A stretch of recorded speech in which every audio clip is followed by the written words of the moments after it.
जय हिंद बच्चों। कैसे हैं आप सब? आशा करती हूँ आप लोग खूब स्वस्थ हैं, मस्त हैं और अपनी पढ़ाई में सब लोग व्यस्त हैं बच्चों। आइए बच्चों, हम आपके सामने प्रस्तुत हुए हैं लेकर कविवर बिहारी और उनके द्वारा रचित रचित बच्चों भक्ति और श्रृंगार से संबंधित क्वेश्चन आंसर को लेकर। बच्चों, ये क्वेश्चन आंसर बहुत ज़्यादा नहीं, मात्र 10 हैं, लेकिन इसमें जो व्याख्या करेंगे बच्चों, ये कम से कम आपको 10 से 15 व्याख्या क्वेश्चन में आ जाएंगे। तो कुल मिला के आप 20 से 25 क्वेश्चन आप यहाँ पर हल करने वाले हैं। व्याख्या पे आप पूरा फोकस कीजिएगा बच्चों, क्योंकि आंसर तो आपकी बुक में दिया है, पर व्याख्या आपके यहाँ नहीं, वहाँ पर नहीं मिलेगा। व्याख्या से, सुनने सुनाने से चीज़ें हमारे मन मस्तिष्क में काफ़ी समय तक होती हैं, और हमें तो कम से कम एग्जाम तक सारी चीज़ों को अच्छे से दिमाग में बिठाए रखना है, क्योंकि 90+ नंबर लाना है। चलिए बच्चों, आगे बढ़ते हैं। आगे बढ़ने से पहले आपसे छोटी सी निवेदन है। आप जानते हैं बच्चों कि चैनल आपको सब्सक्राइब कर लीजिएगा है करना है, और वीडियो को लाइक भी करिएगा बच्चों, और इस वीडियो को आप सब में शेयर कीजिए, अपने फ्रेंड सर्कल में शेयर करने का पूरा पूरा प्रयास कीजिए बच्चों। आप जुड़े हुए हैं लक्ष्य हिंदी क्लास चैनल किरण मैम के साथ। इस चैनल के माध्यम से बच्चों हम निरंतर आपको हिंदी का कक्षा 9, 10, 11 और 12 या 4 जो क्लासेज हैं बच्चों, संपूर्ण पाठ्यक्रम यहाँ से प्रोवाइड हो रहा है। तो आइए बच्चों, इस चैनल से जुड़िए और इसका पूरा लाभ उठाइए। सबसे बड़ी बात, हिंदी के विषय को लेकर अपने मन में पूरा जिज्ञासा जगाइए, रुचि जगाइए और कर्मठ बनिए बच्चों, परिश्रमी बनिए, निरंतर पढ़ते रहिए, क्योंकि परीक्षा तो आने वाली है। अब 2-3 महीना आप अपने आप को पढ़ाई पे झोंक दीजिए, क्योंकि मैक्सिमम अंक आ जाएगा बच्चों। तो निरंतर ये रिजल्ट जो आप बनाएंगे वो निरंतर जीवन भर आप जब भी देखेंगे तो आपको अपना परिश्रम, अपना मेहनत याद आएगा। चलिए हम प्रश्नोत्तर की श्रृंखला की ओर आगे बढ़ते हैं। देखते हैं यहाँ पर, देखिए अब इनसे जो हमने जीवन परिचय आपको पढ़ाया था बच्चों, उससे संबंधित क्वेश्चन है यहाँ पर आ गया। यहाँ पर क्वेश्चन है कि बिहारी कविवर बिहारी का जन्म कब हुआ था?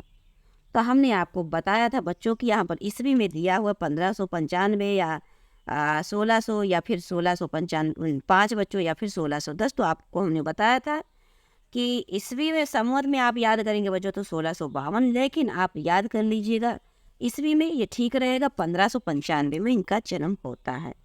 कहाँ होता है बच्चों? तो बसवा गोविंदपुर में होता है, ग्वालियर में पड़ता है, ये मध्य प्रदेश में। इनके पिता बच्चों केशवदास राय चौबे थे। आप जानते हैं केशव राय चौबे थे पिताजी। और काव्य गुरु बच्चों इनके केशवदास थे, अर्थात इनके जो गुरु थे वो काव्य गुरु थे जो केशवदास थे। और शिक्षा इनका काव्य शास्त्र की शिक्षा ओरछा में हुई थी, हमने आपको बताया था चीज़ें एक एक करके।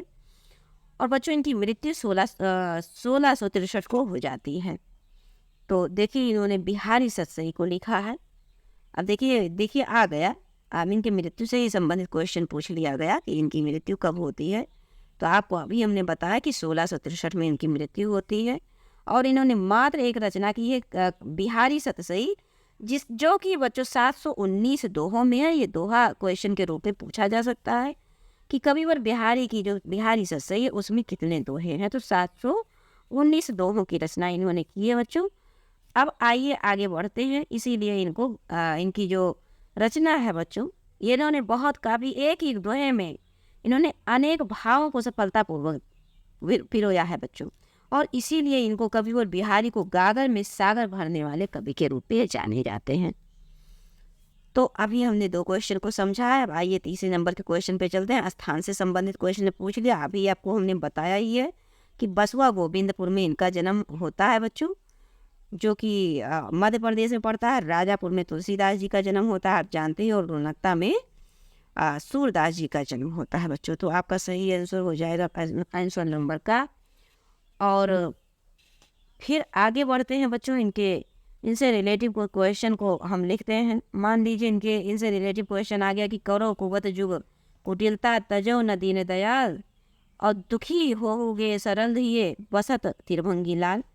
तो इस दोहे में क्या है भाव, ये आपसे पूछ सकते। तो आप जानते हैं बच्चों, इस दोहे में ये श्री कृष्ण जी से क्या कर रहे हैं, प्रार्थना कर रहे हैं कि हे त्रिभंगी स्वरूपी, आप मेरे हृदय में बसिए, और इसीलिए बसें, और इसलिए मैं अपनी जो क्या कहते हैं, जो कुटिलता है उसको नहीं, देखिए ऊपर लिखा नहीं कुटिलता, ऊपर की पंक्ति में आप देखेंगे तो पहली पंक्ति में कि करो कुवत जग कुटिलता, तो मैं अपनी कुटिलता को नहीं त्यागूंगा, कि क्योंकि जो कुटिल होता है उसी के हृदय में बसते हैं। आप जब बंसी बजाते हैं ये जो कविवर बिहारी हैं बच्चों, वो श्री कृष्ण के किस रूप को अपने हृदय में बसाए हैं? तो बंसी बजाते हुए हृदय में बसाए हैं। और जब वो श्री कृष्ण जी बंसी बजाते हैं तो उनका जो पैर हो गया, कमर हो गया, गला हो गया, जिस प्रकार से तिरछी हो जाती है 3 भागों में, तो उसी प्रकार ये कहते हैं कि मैं भी इसी तरह कुटिल रहूँगा, जिससे, क्योंकि तिरछी चीज़ों में, टेढ़ी चीज़ों में ही टेढ़ी चीज़ों का वास होता है।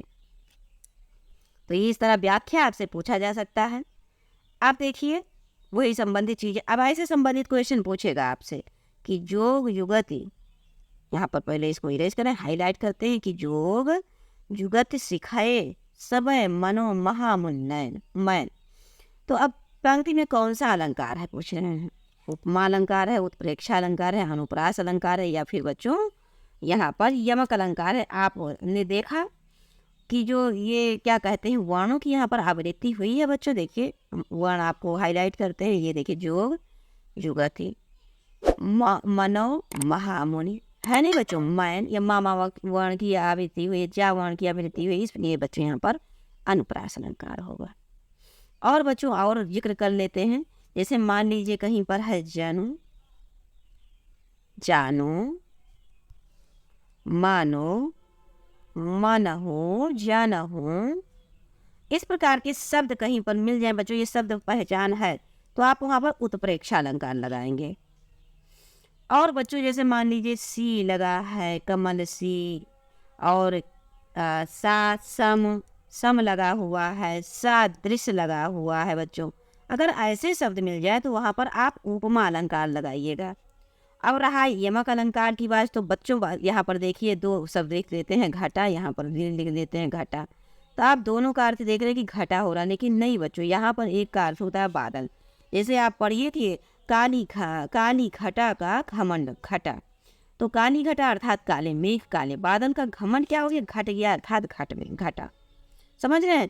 तो जहाँ पर 2 शब्द दिए हों, मतलब एक ही शब्द एक से अधिक बार आ जाए और उन दोनों शब्दों का अर्थ अलग अलग हो, तो बच्चों वहाँ पर यमक अलंकार होंगे। इतना हमने आपसे वो कर लिया, जिक्र कर लिया। चलिए इसी तरह से ऐसे, यही इसीलिए कहते हैं बच्चों कि आप इस व्याख्या को अवश्य सुनिए, क्योंकि सुनने सुनाने से चीज़ें हमारे दिमाग में काफ़ी समय तक रहती है। आप देखिए मकराकृत का आशय क्या है, मतलब इसका अर्थ क्या है, कह सकते हैं आप कि मकराकृत का अर्थ क्या है या आशय क्या है। मछली की आकृति, मकड़ी की आकृति, मृग की आकृति, या फिर बच्चों मगर की आकृति। क्वेश्चन नंबर 5 को आप देखिए तो ये इसका मकराकृत का अर्थ होता है मछली की आकृति।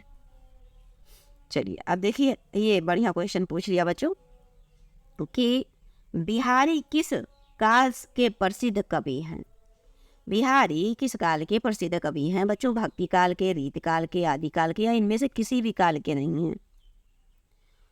तो आप जानते हैं बच्चों कि ये रीत काल के हैं, और वो भी रीत काल में भी, रीत काल 3 भागों में विभाजित है बच्चों, रीतबद्ध, रीत सिद्ध और रीत मुक्त। तो रीत सिद्ध काल के ये कवि हैं, कौन? बिहारी। और रीत भक्त और रीत मुक्त को भी हम आपको याद करा देते हैं बच्चों। आप रीतबद्ध को आप याद कर लीजिए, आप ये ट्रिक लिख लीजिए, उससे आप जितने 4-5 कवि है याद हो जाएंगे। जैसे रामदास के पद मणि आभूषण से बद्ध हैं, इस सेंटेंस को लिख लीजिए, आपसे गलत होगा ही नहीं। कैसे? राम से मति राम, दास से केशवदास, पद से पद्माकर, मणि से चिंतामणि बच्चों, और आभूषण से भूषण, और बद्ध हैं तो बद्ध अर्थात रीतबद्ध हैं। उसी प्रकार रीत मुक्त को याद कर लीजिए आप, घनानंद ठाकुर और घनानंद ठाकुर और आलम बोध से मुक्त हैं। तो बोध से बोधा हो गए बच्चों, और मुक्त से रीत मुक्त हो गए। घनानंद ठाकुर, आलम और बोधा रीत मुक्त हैं। और फिर बचते हैं एक बिहारी जी जो रीत सिद्ध में आते हैं, ये यहीं पर आपसे क्वेश्चन पूछा है। चलिए बच्चों तो अब आगे बढ़ते हैं। बिहारी सतसई, बिहारी सतसई की भाषा है, कौन सी भाषा में लिखा गया है बिहारी सतसई को? क्वेश्चन नंबर 7 को देखिए बच्चों, तो आप जानते हैं, बताइए। ब्रज भाषा, अवधी भाषा, मैथिली या खड़ी बोली? तो ये ब्रज भाषा में है बिहारी सतसई। चलिए बच्चों क्वेश्चन नंबर 8 को देख लेते हैं। बिहारी किसके दरबारी कवि थे? राजा महाराजा जय सिंह के, महाराजा मान सिंह के, अकबर के, या इनमें से कोई नहीं बच्चों? तो आप जानते हैं कि बिहारी जो थे ये महाराजा जय सिंह के दरबारी कवि थे। अब देखिए 9 नंबर पे, बिहारी की रचना है कौन सी है? सिद्धराज रस कलश है, या बिहारी सतसई है, या फिर बिहारी अहेरी है। आप जानते हैं बच्चों, तो ये बिहारी से सही इन्होंने 719 दोहों को लिखा है। कितने? 719 दोहे हैं। ये क्वेश्चन आपसे पूछ सकता है, इसलिए हमने पॉइंट कर दिया यहाँ पर। अब चलिए क्वेश्चन नंबर 10 को देखते हैं बच्ची। बिहारी ससई के रचनाकार हैं, रत्नाकर हैं, बिहारी हैं, हरियोध है या फिर घनानंद है बच्चों। तो आप जानते हैं कि बिहारी ससई अघोरी से संबंधित क्वेश्चन ही है, तो ये बिहारी है, कविवर बिहारी। और रत्नाकर अर्थात जगन्नाथ दास रत्नाकर बच्चों। घनानंद तो आपने देखा भी, रीत मुक्त के कवि है, हरियोध निवेदी के हैं। तो आइए बच्चों, याद के सेशन का अंतिम सवाल था, अपने व्याख्या भी अच्छे से समझ लिया है। इसी प्रकार से निरंतर जुड़े रहिए और अपनी हिंदी विषय को स्ट्रॉन्ग बनाइए बच्चों। जय हिंद।